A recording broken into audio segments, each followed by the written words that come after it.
Everybody, good morning, my students. I self Kishunaran Chaudhary. Online class ABM School Balotra.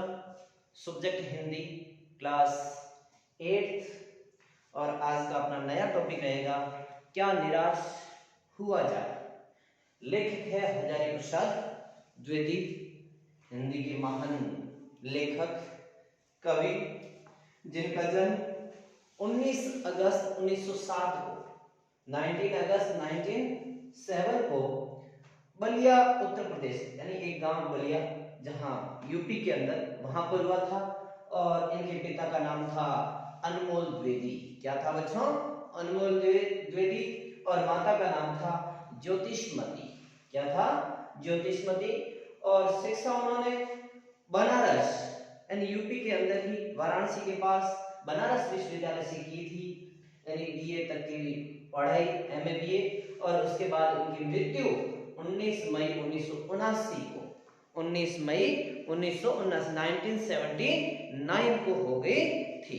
तो इन्होंने अपने एक शीर्षक कि क्या निराश हुआ जाए।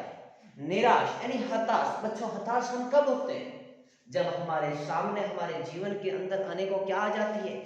कठिनाइयां आ जाती है। क्या आ जाती है? कठिनाइयां आ जाती है। तब हम क्या हो जाते हैं? निराश हो जाते हैं। लेकिन ऐसी मुसीबतों का सामना करना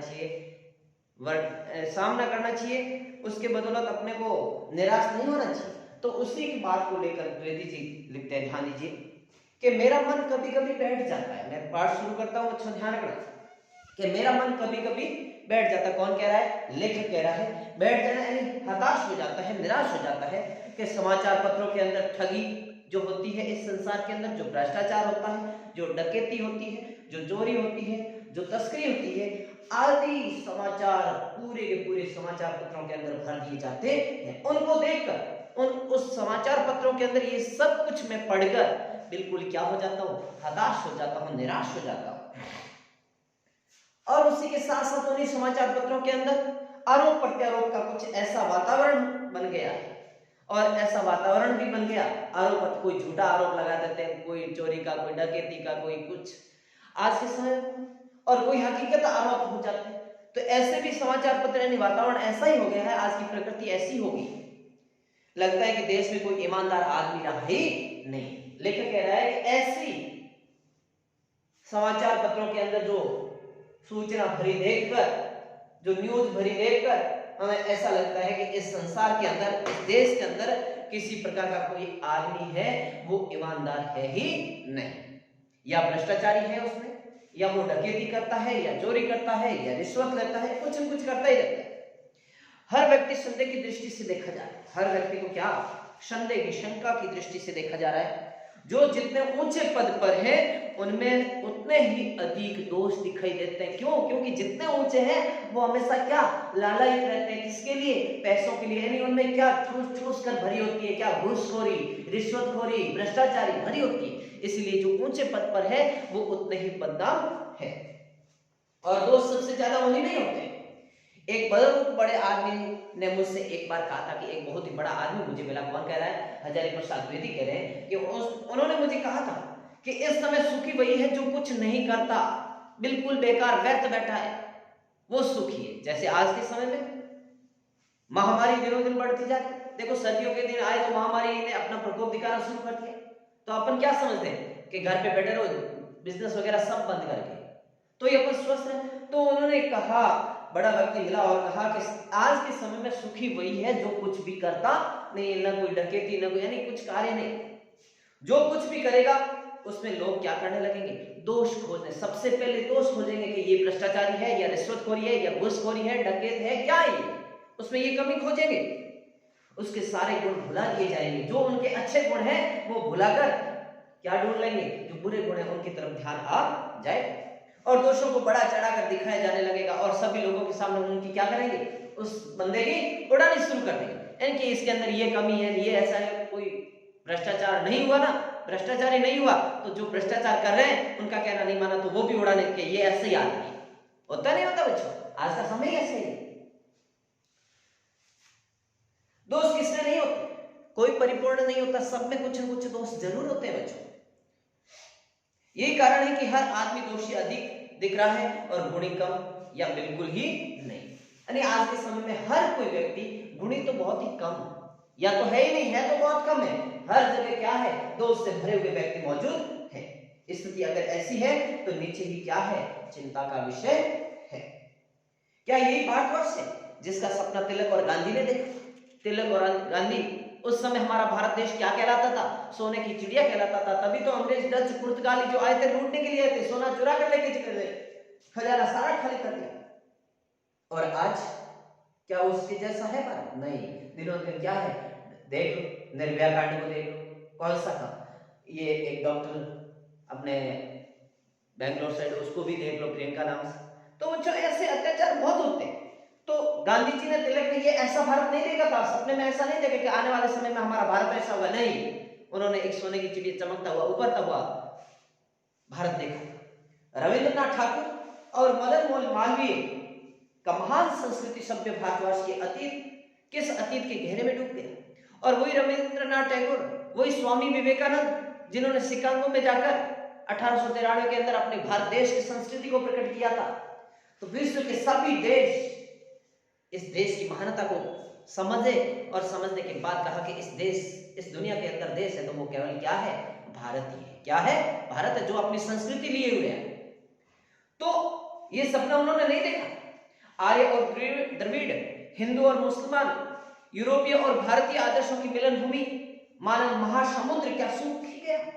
क्योंकि यहाँ पे सबसे पहले कौन, ये भारत है, इसको सबसे पहले क्या कहा जाता था? आर्यभट्ट कहा जाता था। क्या कहा जाता था बच्चों? आर्यभट्ट, क्योंकि आर्य आए थे सबसे पहले, उसके बाद में द्रविड़, उसके बाद में हिंदू, उसके बाद में कौन, मुसलमान वगैरह, ये सब यूरोपीय, यानी यूरोपीय लोग, वो भी आए थे। यूरोपीय कंपनियां वगैरह यहाँ पे व्यापार करती थी और ऐसा प्रतीत हो गया था कि वास्तव में इंडिया है, लेकिन आज वो इंडिया नहीं रहा, वो भारत नहीं रहा। मेरा मन कहता है ऐसा हो ही नहीं सकता। हमारे महान मनीषियों के सपनों का भारत और है और रहूगा। तो लेखक कह रहा है कि आज का जो भारत, वर्तमान का भारत है, वो पहले के जैसा ही और ऐसा ही है और ऐसा ही रहेगा। ये सही है कि इन दिनों कुछ ऐसा माहौल बना है कि ईमानदारी से मेहनत करके जीविका चलाने वाले निरीह और भोले भाले श्रमजीवी क्या हो रहे हैं, पिस रहे हैं। लेकिन लेखक कह रहे हैं कि ये सही है कि आज का माहौल ऐसा बन गया कि जो अपनी मेहनत से अपनी जीविका नहीं, अपना जीवन का गुजारा, घर का गुजारा चला रहे हैं, वो भोले भाले श्रमजीवी, जो निरीह, जो गरीब लोग होते हैं, वही उसके अंदर क्या हो रहे, पिस रहे हैं, दबे जा रहे हैं। और झूठ तथा फरेब का रोजगार करने वाले फल फूल, जो झूठ बोल रहे हैं, जो भ्रष्टाचारी, रिश्वतखोरी जो लोग हैं, डकैती चोरी करने वाले, वो क्या है, फल फूल रहे हैं। यानी उनको दिनों दिन क्या होता जा रहा है, बढ़ावा मिलता जा रहा है। ईमानदारी को मूर्खता का प्रयास समझा जाता है, और ईमानदार व्यक्ति यदि कोई है तो उसको मूर्ख समझा जाता है। क्या समझा जाता है बच्चों? मूर्ख। सच्चाई केवल भीरू, यानी गरीब और बेबस लोगों के हिस्से पड़ी। सच्चाई तो अब कहां पर, गरीबों की, जो दीन दुखी उनके झोली में पड़ी है, दिखाई देती है और कहीं दिखाई नहीं देती। ऐसी स्थिति में जीवन के महान मूल्यों के बारे में लोगों की आस्था ही हिलने लगी। अब जीवन के महान मूल्य, जो अपने जीवन निर्वाह करने के जो साधन है, वो ईमानदारी है, देश के अंदर भ्रष्टाचारी घुसूर, वो सब सामाजिक मूल्य है, वो सारे के सारे क्या होते जा रहे हैं, नष्ट होते जा रहे हैं। भारतवर्ष ने कभी भी भौतिक वस्तुओं के संग्रह को बहुत अधिक महत्व नहीं दिया।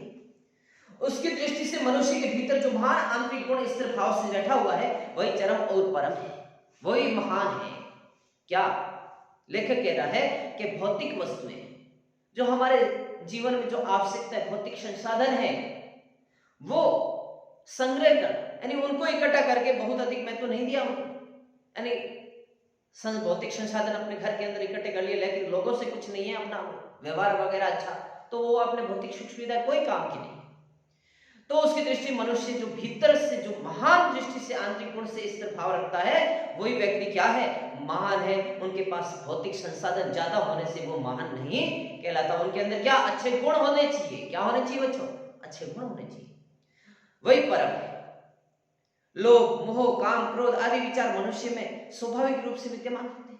लोभ भी रहता है, क्रोध भी होता है, मोह भी होता है, काम की भावना भी होती है, इच्छा भी होती है, कामना भी होती है, सब कुछ होता है, हर एक मनुष्य के शरीर में विद्यमान है। पर उन्हें प्रधान शक्ति मान ले, यानी उनको मुख्य मान ले, यदि लोभ लालच वगैरह आ जाए तो व्यक्ति को मोह आ जाए तो व्यक्ति को क्या करना, यानी अपने जीवन को धीरे धीरे क्या कर देती है, नष्ट कर देती है। यदि ऐसी प्रधान शक्ति इनको मान ले जाए और अपने मन या बुद्धि को उन्हीं के इशारे पर छोड़ देना बहुत ही बुरा क्या होगा, आचरण होगा, बहुत ही बुरा व्यवहार है।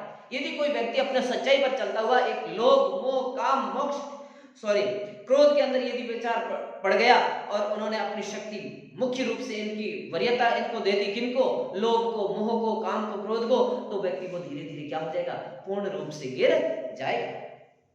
भारतवर्ष ने कभी भी उन्हें उचित नहीं माना, किनको, लोभ को, मोह को, काम और क्रोध को, इन बच्चों को उचित नहीं माना भारतवर्ष ने कभी भी।